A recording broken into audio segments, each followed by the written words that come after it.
The night air clung to Eleanor's skin as she stepped off the last creaking board of the weathered dock. The moon, a pale disk obscured by gray clouds, cast elongated shadows from the gnarled trees that surrounded the island. Whispers of past sailors echoed softly, urging her to turn back, to leave the oppressive stillness behind. But fear was not a stranger to her. It was an old companion, and tonight it thrummed in her veins. In the distance, the silhouettes of abandoned houses rose like jagged teeth from the earth, their windowless gazes fixed on her as she moved cautiously forward. Each step crunched underfoot, the sound an unwelcome disruption in the thick silence that seemed to seep from the very soil. Eleanor's heart quickened. The air felt too thick, too watchful, as if unseen eyes were feasting on her presence. In particular, she felt the weight of an unseen entity drawing nearer, enveloping her in its cold, clammy grip. As she approached the nearest house, its peeling paint flaking like the brittle memories it held, she peered through the fractured wood at the interiors. Dark rooms sprawled within like yawning chasms. Dust motes danced in moonlight, catching her breath and pulling her deeper into the decay.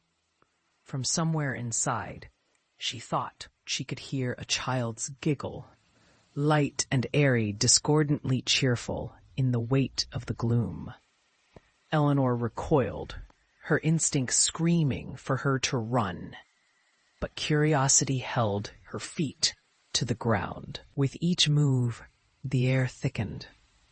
The air was no longer just air, but something more tangible, a force wrapping around her, encouraging her to listen, to linger.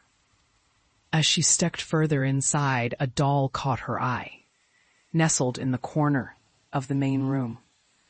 Its porcelain face was cracked, the eyes somehow alive, glimmering under a thin layer of grime. The doll's mouth seemed to twitch, and for a moment, Eleanor thought she heard it whisper her name. Eleanor. She staggered back, glancing around as skeletal fingers of shadows clawed at her peripheral vision. The weight of unseen presences intensified. She could almost feel them brushing against her skin. Panic surged within her chest, yet the giggle returned, echoing sweetly. It surged through her, pulling her toward the doll. Sweat trickled down her back as she fought against this ghastly allure. But the whispers grew louder, a cacophony of childlike voices laughing together. With a lurch, she turned to flee, heart racing. But the front door slammed shut with a thundering finality, a muted bang that reverberated in her bones. Dark shadows flickered around her, swirling and pooling, taking shape into more dolls. Hundreds of them, all identical, each one smiling too brightly for a place steeped in despair. They whispered sweet nothings, words wrapped in velvet and thorns, beckoning her deeper, while the childlike laughter enveloped her. As she tried to shout, her voice caught somewhere in the thickening haze. Each doll's face reflecting her horror as they drew closer. Each step they took echoed her name until the walls of the decaying house began to pulse, breathing like a living thing. Eleanor stumbled backward until she pressed against the once welcoming walls that now felt alive, slithering, consuming. And then silence. The laughter faded, the whispers died.